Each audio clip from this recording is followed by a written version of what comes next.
ഈശ്വരൻ നമ്മളെ കൈവിടില്ല. നീ സമാധാനായിട്ടിരിക്കുക, അവനൊന്നും സംഭവിക്കില്ല, എനിക്ക് ഉറപ്പാ.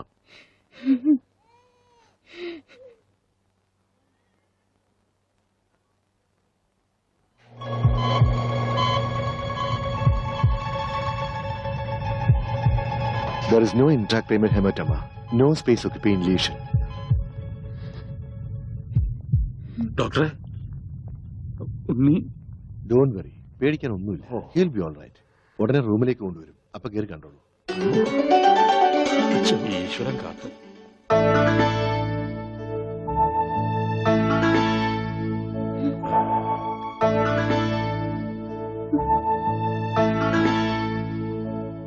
ഉണ്ണി,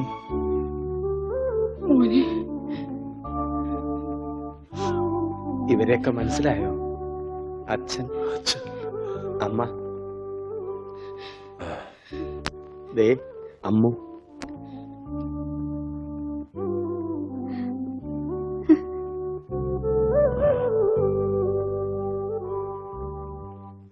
എന്താ എന്റെ മോനെ പറ്റിയത്? എല്ലാവരും ഒന്ന് കുറച്ചു നേരം പുറത്തേക്ക് ഇറങ്ങി നിൽക്കുക.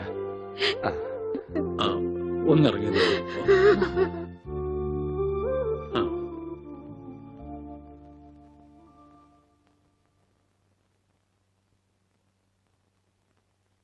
എന്താ നിനക്ക് ആരെയും തിരിച്ചറിയാൻ കഴിയുന്നില്ലേ? അവര് എവിടെയോ ഒരു ഓർമ്മ പോലെ. പക്ഷേ അവരൊന്നും എന്റെ ആരുമല്ല. ഉണ്ണി, നീ എന്തായി പറയുന്നത്? ഉണ്ണിയോ?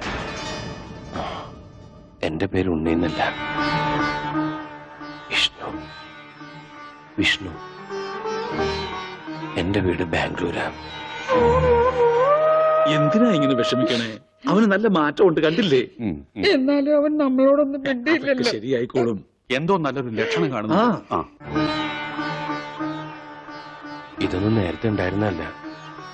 ആരോ മനഃപൂർവ്വം ചെയ്തതാ, നിങ്ങളെയൊക്കെ കബളിപ്പിക്കാൻ. എന്റെ കർത്താവേ, ഇതൊക്കെ ഞാൻ അവരെ എങ്ങനെ പറഞ്ഞു മനസ്സിലാക്കും? ഇതറിഞ്ഞ അമാഷി ചങ്കുപൊട്ടി ചത്തുപോകും. നിനക്ക് വേണ്ടി സ്വന്തം ജീവിതം നൽകിയ ഒരു പെൺകുട്ടിയുണ്ട്. ഇതൊക്കെ അറിഞ്ഞ ആത്മഹത്യ കുട്ടി.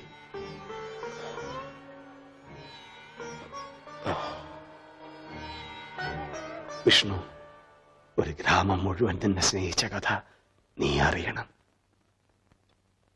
ഇലയുടെ വലിപ്പം ഒരല്പം കുറഞ്ഞോ കുഞ്ഞൊരിച്ചേട്ടാ? 4 കൂടെ വലിച്ചു കയറ്റ്, അപ്പൊ ഇലയുടെ നീളെ കൂടുവന്റെ പാപ്പാനെ. സത്യം. അല്ല, ഞാനൊന്ന് ചോദിക്കട്ടെ, എന്താണ് ഈ സദ്യയുടെ ആവശ്യകത? ഇതൊരു പാഴ്സലമല്ലേ? എടാ ഓമനക്കുട്ട, നീ സാമ്പിൾ പഠിക്കുന്നത് കേട്ടിട്ടുണ്ടോ? അതുപോലെ വരാനിരിക്കുന്ന കല്യാണത്തിന്റെ സാമ്പിൾ സദ്യയാണിത്. എന്നാ കല്യാണത്തിന് സാമ്പിൾ അങ്ങനെ നടത്തിക്കോ. ഒരു നല്ല ദിവസമായിട്ട് ഇങ്ങനെ ഇടം തിരിഞ്ഞു നിൽക്കാതെ വന്നിരുന്നു. എനിക്ക് വേണ്ട. വേണ്ട, അതൊക്കെ ആദ്യം അടുക്കളന്ന് വഴിയും കഴിഞ്ഞു. സദ്യ ഇത് മേടിച്ചു വിളമ്പടാ. മറ്റേ ഭാസ്കരന് കുറച്ച് നാരങ്ങച്ചാർ കൊടുക്കൂ. പേ പിടിച്ചിട്ട് അവിടെ ദുഷ്ടൻ. ലക്ഷ്യം പുളിശ്ശേരി ആയാലോ?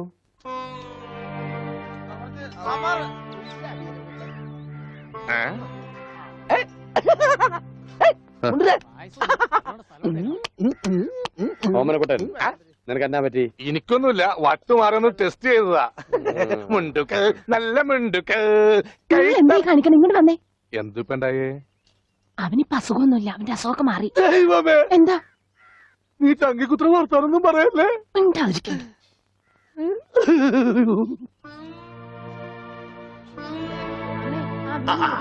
ഇവിടെ ഇരിക്കുകയാണോ? അവിടത്തെ ഊണ് തുടങ്ങി. എന്താ വല്ലാതെ? എന്താ ഒന്നുമില്ല, യാഥാർത്ഥ്യത്തിലേക്ക് ഇറങ്ങി വരുമ്പോ ചിലർക്ക് ഇങ്ങനെയൊക്കെ ഉണ്ടാവും. അതൊന്നും കാര്യമാക്കട്ടെ.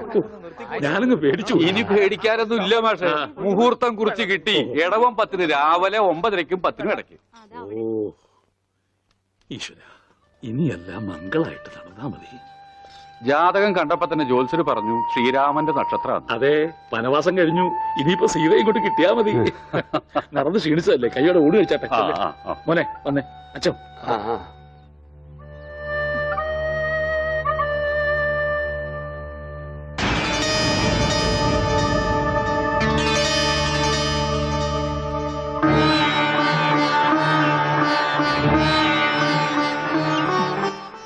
അച്ഛോ, വരും ഊണ് കഴിക്കാം. വേണ്ട, എനിക്കൊരു ഗ്ലാസ് വെള്ളം തന്നാ മതി. ഉണ്ണിയോ?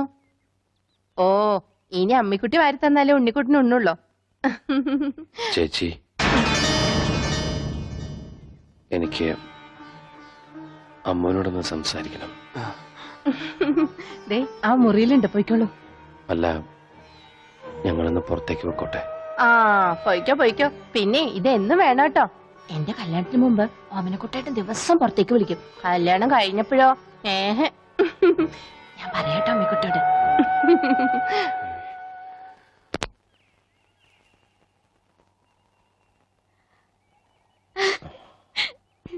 ഇപ്പൊ ഓടാൻ തോന്നുന്നുണ്ടോ?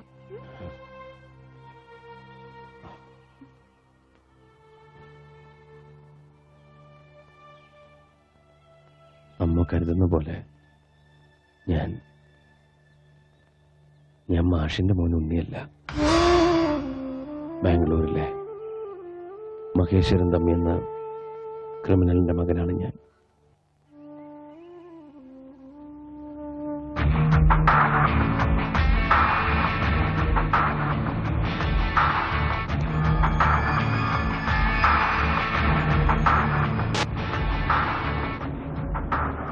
ബാംഗ്ലൂർ നഗരത്തിൽ നിന്നും പേടി സ്വപ്നമായിരുന്നു എൻ്റെ അച്ഛൻ.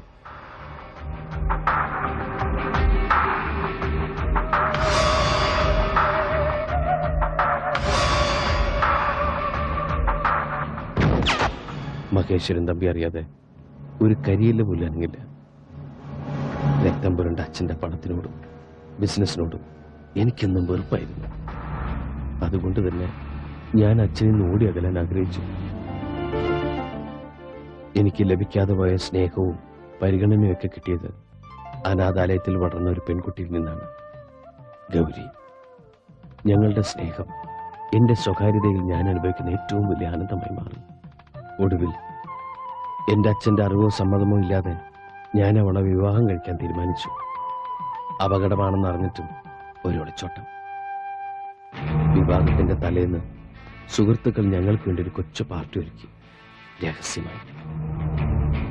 പക്ഷെ ഒന്നും ക്ഷമിച്ചു തരാൻ അച്ഛൻ ഒരുക്കമായിരുന്നില്ല. പിന്തുടരുന്ന അപകടം മനസ്സിലാക്കാതെ ഞങ്ങൾ ആഘോഷിക്കുകയായിരുന്നു.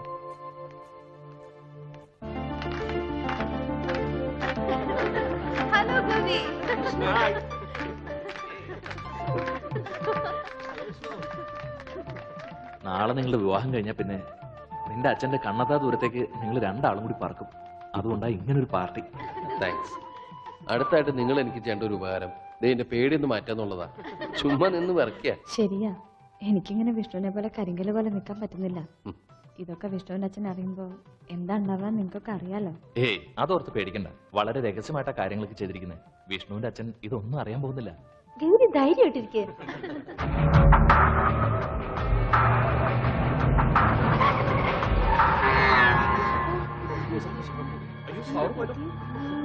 വിഷ്ണു, എനിക്ക് പേടിയാവും. ആരും പുറത്തേക്ക് ഇറങ്ങരുത്. ഞാൻ പോയി നോക്കിട്ട് വരാം.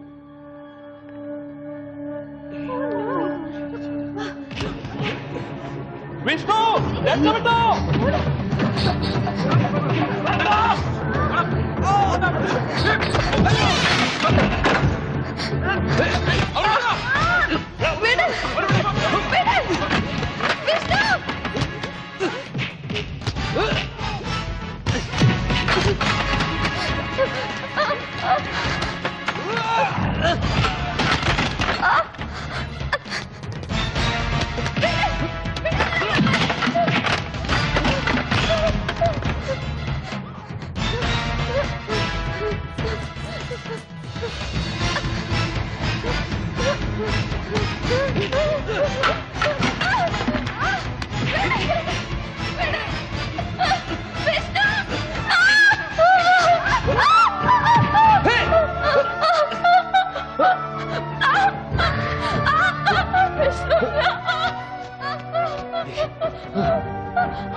എന്ത് പറഞ്ഞ സമാധാനിപ്പിക്കണ്ടെന്നറിയില്ല.